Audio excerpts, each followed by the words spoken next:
Corporación Inmanente.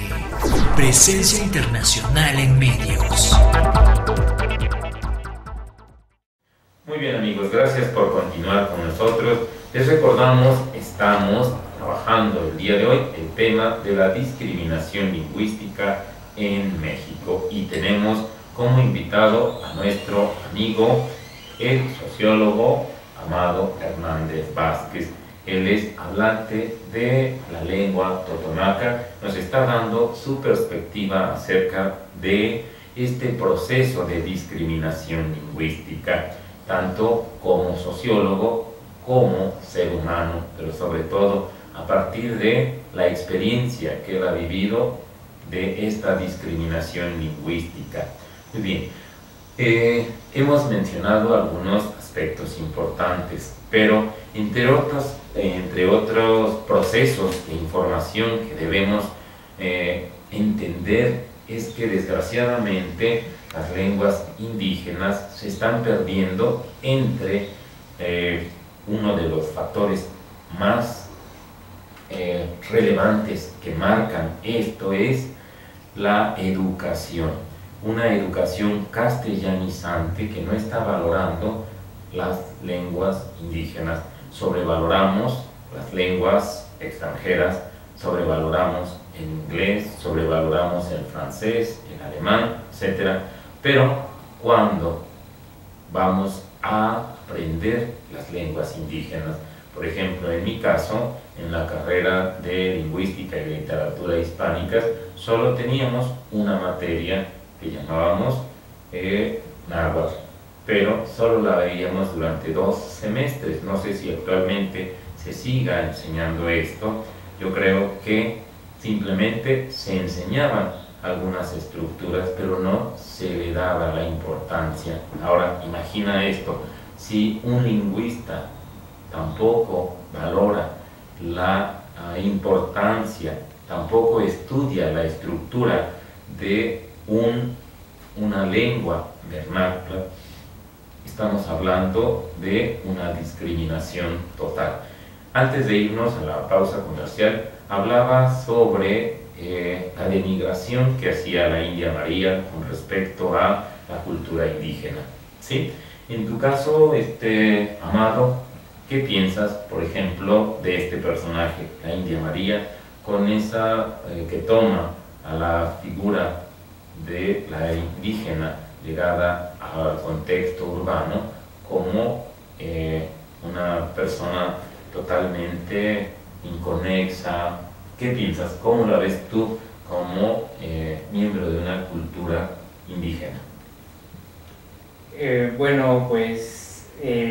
La India María sale de una comunidad y se integra a la ciudad, ¿no? Entonces los de la ciudad estamos acostumbrados a que cuando vemos gente indígena la hacemos menos, nos burlamos y son nuestros propios paisanos, ¿no? Lo hacemos de una manera discriminatoria, ¿no? Pero sabemos que la televisión mexicana no deja nada, no deja valores, no te enseña nada productivo, no tiene buenos programas en el cual tú puedas aprender. Decían los mexicanos, decían que Heriberto Yepes decía que la televisión mexicana todo el tiempo está pasando programas de risa. Incluso en las noticias ya empieza la risa, el humor. En todo el día tú enciendes la televisión y desde temprano hasta el anochecer vas a observar que todo es risa, burlándose de los mexicanos entre ellos mismos. Entonces, dice Heriberto Yepes que nosotros nos burlamos de nosotros mismos siempre, de nuestro paisano, de nuestro familiar. Si una gente no tiene para comer, nos burlamos, ¿no? Ese sentido es lo que tiene la televisión, muy burlona. Claro, la televisión mexicana. Y eso indica que no nos aporta nada a nuestra conciencia. Exactamente, no nos aporta, nos está separando de nuestros hermanos, de nuestros paisanos, nos está dividiendo totalmente la televisión, como quieras o no. Si eres pobre y no tienes para comer, se burlan de ti y hay una división. O Claro. si eres indígena, con este caso de la India María, que a veces llega a la ciudad y no tiene dónde vivir, no tiene dónde comer o dónde pasar Sobre la todo noche. hay una denigración Exactamente. lingüística, ¿no? Desgraciadamente, inclusive si tú ves los datos oficiales, no hay datos exactos. Por ejemplo, el INEGI dice que existen alrededor de 6 millones de personas que hablan una lengua indígena. Esto viene siendo aproximadamente el 13.1% de nuestros habitantes, pero en realidad esta cifra es aproximada porque no hay una forma precisa de ubicarlo.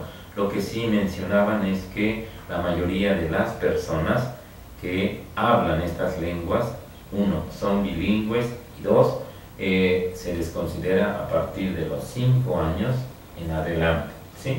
Entonces, eso indica que tampoco dentro de las secretarías oficiales le dan mucha importancia a este proceso de valoración lingüística y sobre todo valoración cultural, ¿sí?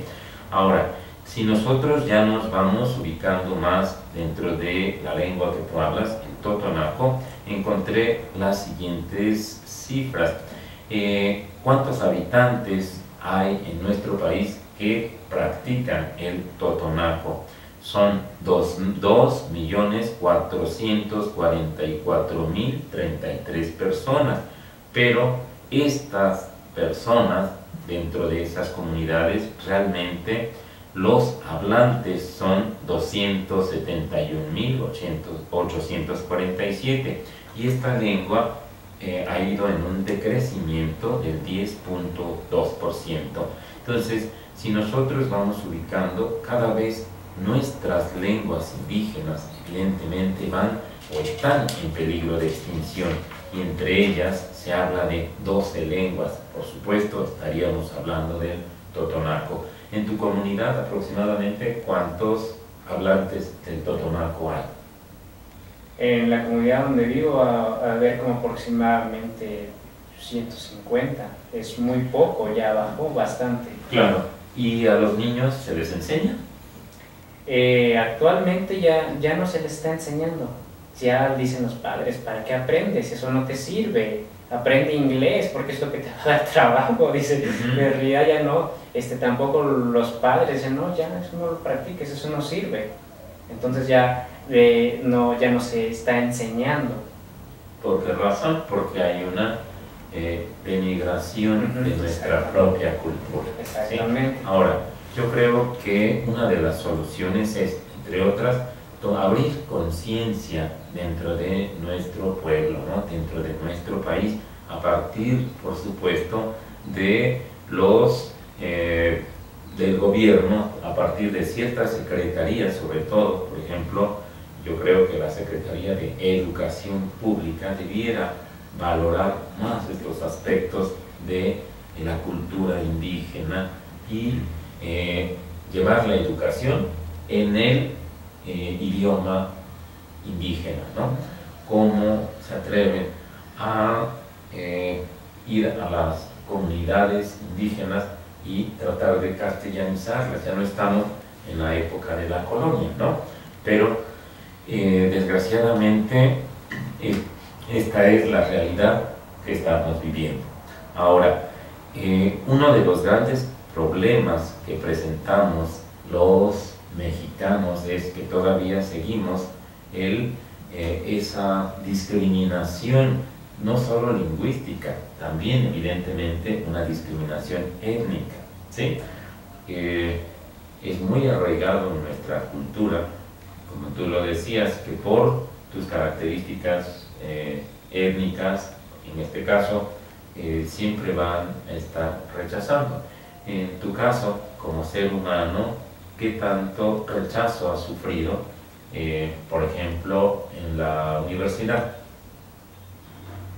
Bueno, en la universidad, con la gente que convivo, yo siempre les digo, hablo una lengua indígena y la verdad no me avergüenzo, ni me apeno por por lo que sé, y lo que yo sé es un tesoro. Ya. Porque sé español y sé totonaco, Claro. y así se me va a facilitar para aprender un idioma, claro. otro idioma. Desde la perspectiva neurolingüística, la persona que habla 2 idiomas empieza a desarrollar el área del cerebro que llamamos el área lingüística, ¿sí? Entonces, evidentemente tienes más desarrollada esta capacidad lingüística que los que somos monolingües. Sí, entonces, felicidades. Gracias. Y en los círculos en los que me ha tocado convivir, me han tratado bien. He sido honesto conmigo mismo de que yo sé una lengua, no voy a decir no sé, yo lo sé. Y entonces, por ejemplo, tengo otros compañeros que vienen de la comunidad y que ya están estudiando en la universidad, dice que ya no saben totonaco, que ya se les olvidó. Eso se llama vergüenza, que ya hasta ellos mismos se sienten avergonzados. Claro. Y entonces cuando me los encuentro les hablo en totonaco y no responden, se apenan porque piensan que los van a rechazar. Claro. Entonces, pero en mi experiencia he sido honesto conmigo mismo y con los demás, y no me ha tocado hacer una experiencia mala en la universidad, tal vez porque, no sé, tal vez es un ambiente diferente. Si me voy, no sé, por decirlo, a otra escuela, por ejemplo, una escuela de paga, por decirlo, no sé cuál sea mi experiencia ahí, ¿no? Ya, creo que una de las cualidades que tienes, y sobre todo en tu contexto educativo, es que evidentemente estás estudiando una carrera humanista, ¿no? Entonces, los que practicamos o llevamos una profesión humanista, tenemos una apertura de conciencia más amplia y no estamos marcados tanto por las apariencias, ¿sí? Entonces, creo que ha sido afortunado en ese sentido. Muy bien, vamos a nuestro siguiente corte comercial y volvemos enseguida. Corporación Inmanente. Presencia internacional en medios.